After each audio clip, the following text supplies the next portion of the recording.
তারা আমার ডাকের অপেক্ষায় আছে। আমিও 15 ডিসেম্বরের পরে তাদেরকে আশার বাণী শোনাবো। একযোগে যে কোনো কঠোর কর্মসূচির মাধ্যমে পে কমিশনের চূড়ান্ত বাস্তবায়নের জন্য আমরা প্রচেষ্টা চালাবো। বিষয়গুলো নিয়ে আমরা কমিশনের সাথে আলোচনা করেছি। তার প্রথম এবং প্রধান দাবি হলো বেতনের আনুপাতিক হার অবশ্যই 1:4 হিসাবে নির্ধারিত হতে হবে। কমিশন আমাদের কাছে এ বিষয়ের ব্যাখ্যা চাইলে আমরা বিস্তারিত ব্যাখ্যা তুলে ধরি এবং কমিশন আমাদের সেই জবাবে সন্তোষ প্রকাশ করে। এরপরে আমরা বেতন গ্রেডের বিষয়ে কমিশনের সাথে আলোচনা শুরু করি। বেতন গ্রেড বিদ্যমান 20টির পরিবর্তে আমরা 10টি বেতন গ্রেডের দাবি জানাই। যদি একেবারেই সম্ভব না হয় সর্বোচ্চ 12টি গ্রেড পর্যন্ত ছাড় দেওয়া যেতে পারে। এর বাইরে বেতন গ্রেডের সংখ্যা বাড়ানো হলে আমরা কোনো ক্রমেই বৈষম্যমূলক গ্রেড সমূহ মেনে নেব না। কমিশন এ বিষয়ে যৌক্তিকতা চাইলে আমি বললাম অষ্টম পে কমিশনে প্রথম থেকে দ্বিতীয় গ্রেডের বেতনের তারতম্যই হলো 12,000 টাকা। সেখানে আমার 6 সদস্যের কর্মচারীর পরিবারের জন্য বেতন মাত্র 8,000 টাকা। এটা খুবই অবিবেচনা প্রসূত, অমানবিক, অন্যায়, ইনজাস্টিস। কমিশন আমাদের কথা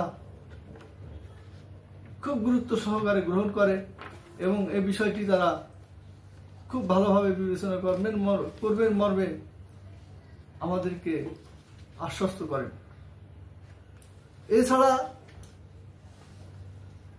অষ্টম পে কমিশনের পূর্বে সপ্তম পে কমিশনে আমাদের জন্য যে সকল সুযোগ সুবিধা বহাল ছিল সেগুলো যাতে অষ্টম পে কমিশনের মতো বাদ না দিয়ে নবম পে কমিশনে অবশ্যই বহাল করা হয়। তার মধ্যে কর্মচারীদের প্রাপ্য টাইম স্কেল, সিলেকশন গ্রেড, বেতনের সমতা, সার্ভিস বেনিফিট, এই বিষয়গুলো গুরুত্বের সাথে তুলে ধরা হয় এবং কমিশন আমাদের যৌক্তিকতা স্বীকার করে এটা পুনর্বহালের জন্য আশ্বস্ত করেন। শিক্ষা সহায়তা ভাতা, টিফিন ভাতা, ধোলাই ভাতা, পোশাক ভাতা, উৎসব ভাতা, বাড়ি ভাড়া ভাতা, এরপরে আমাদের টিফিন ভাতা। টিফিন ভাতাটা কত অমানবিক এবং অবিবেচনা প্রসূত আমি কমিশনের সদস্য চেয়ারম্যান মহোদয়কে বিষয়টি তুলে ধরেছি। একটি কলার দাম 15 টাকা, একটি রুটির দাম 10 টাকা, 25 টাকা, এক বোতল পানির দাম ন্যূনতম হারে 15 থেকে 20 টাকা, অর্থাৎ 40 টাকার নিচে শুধু কলা রুটি দিয়ে হলেও টিফিন হয় না।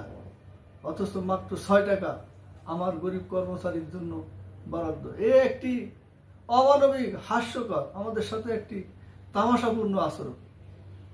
দ্রব্যমূল্যের ঊর্ধ্বগতি বা ফরডেশন, মূল্যস্ফীতির বিষয়টি সব সেক্টরে পুষিয়ে নিয়েছে।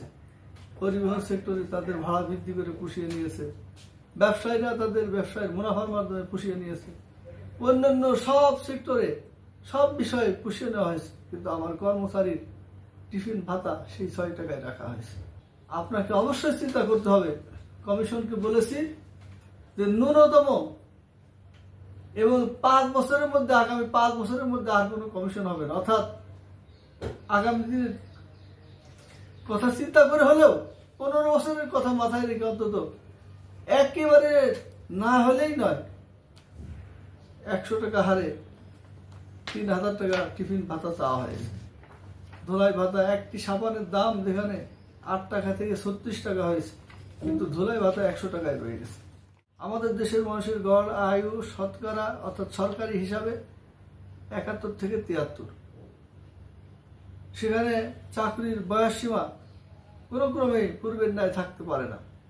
আমি সেখানে কমিশনের দৃষ্টান্ত তুলে ধরেছি যে আজকে যারা কমিশনে আছেন, নবম পে কমিশনে, আমাদের স্যারেরা অধিকাংশই ১৫ বছর আগে রিটায়ারমেন্টে চলে গিয়েছেন। তারপরেও যে তারা পারফরমেন্স শো করছেন, খুব চমৎকার পারফরমেন্স।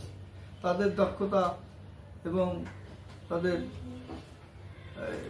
কর্ম ক্ষমতা প্রমাণ করে যে বয়স্কদের চাকরির সীমা বাড়ানো হলে, বয়সের সীমা বাড়ানো হলে দেশ উপকৃত হবে। অভিজ্ঞতা, তাদের লব্ধ জ্ঞান থেকে জাতি উপকৃত হবে এবং সে কারণেই চাকরির বয়স ৫৯ থেকে ৬২ করতে হবে।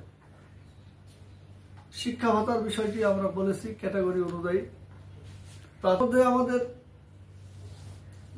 বাড়ি ভাড়া ভাতা এর সিলিং নির্ধারণের জন্য আমরা কমিশনের নিকট দাবি জানিয়েছি যে একজন কর্মচারীর সিলিং আছে ১২,০০০ টাকা। সে ১২,০০০ টাকায় যিনি কর্মরত আছেন তার জন্য সঠিক থাকলেও যার বেসিক ৩৫,০০০ বা ৪০,০০০ হয়ে গেছে তার জন্য একটা ইনজাস্টিস হয়, তার জন্য একটা বৈষম্যের শিকার তিনি হন। অর্থাৎ নির্দিষ্ট একটা সিলিং থাকলে এই সিলিং অনুযায়ী তার বেতন যতই হোক, এই সিলিং অনুযায়ী তার বেতন থেকে বাড়ি ভাড়া কর্তন করা হবে, বাকিটা তার বেতনের সাথে সমর্পণ করা হবে বা সমন্বয় করা হবে। মোটরসাইকেল অ্যালাউন্সের কথা বলেছি যে এখন একটা ভালো মানের মোটরসাইকেল কিনতে গেলে ৪.৫ লক্ষ থেকে ৫ লক্ষ টাকা লাগে। এরপরে মেইনটেনেন্স আছে, সবকিছু মিলিয়ে আরো ৫ বছর সামনে যখন হবে মূল্যস্ফীতির কারণে তখন আরো বৃদ্ধি এবং ব্যয় বেড়ে যাবে। সেই হিসাবে আমরা ৫ লক্ষ টাকা মোটরসাইকেলের ঋণ সুবিধা চেয়েছি এবং এর যৌক্তিকতা কমিশন স্বীকার করেছে। শান্তি বিনোদন ছুটির আমরা ৩ বছরের স্থলে ২ বছরের দাবি করেছি। চাকরি হতে স্বেচ্ছায় অবসর ২৫-এর জায়গায় ২০ করা হয়েছে। ছুটিকালীন সময় যে আমাদের আনুতোষিকের হার নির্ধারণ করা হয় ১৮ মাসের বেতনের সমপরিমাণ, অর্থাৎ ছুটির প্রাপ্যতা সাপেক্ষে সেখানে ছুটির হিসাব করে সেটার বিনিময় হার নির্ধারণের জন্য বলা হয়েছে। দাবির যৌক্তিকতা উপস্থাপন করার পরে কমিশন এবং কমিশনের সদস্য মহোদয়গণ আমাদের সকল দাবিগুলোকে খুবই অকাট্য এবং যৌক্তিক বিবেচনায় এটি গ্রহণযোগ্য মনে করে দ্রুত যাতে বাস্তবায়ন হয় সে ব্যাপারে আমাদেরকে আশ্বস্ত করেছে। ডিসেম্বর ১৫ তারিখের মধ্যে নবম পে কমিশনের চূড়ান্ত গেজেট জারি না হলে সচিবালয় থেকে শুরু হবে টেকনাফ থেকে তেঁতুলিয়া, রূপসা থেকে পাথুরিয়া, সারা বাংলাদেশের সরকারি দপ্তর, অধিদপ্তর, পরিদপ্তরের কর্মচারীগণ, বিভিন্ন সেক্টর কর্পোরেশন, স্বশাসিত, স্বায়ত্তশাসিত, আধা স্বায়ত্তশাসিত প্রতিষ্ঠানের কর্মচারীগণ নিয়মিত আমার সাথে, আমার সংযুক্ত পরিষদের সাথে যোগাযোগ রক্ষা করে চলছেন। তারা আমার ডাকের অপেক্ষায় আছে।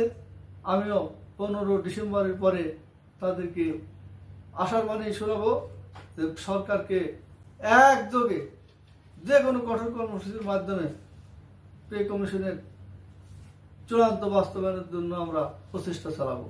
আশা করি এদেশের শান্তিপ্রিয় প্রজাতন্ত্রের কর্মচারীগণ আন্দোলনে নামবে না। সরকার বাহাদুরের বোধোদয় হবে, কর্মচারীদের বঞ্চনা লাঘব হবে। বঞ্চিত কর্মচারীরা ডিসেম্বর ১৫ তারিখের মধ্যেই পে কমিশনের চূড়ান্ত গেজেট দেখতে পাবে। কোনো আন্দোলন সংগ্রামের প্রয়োজন হবে না।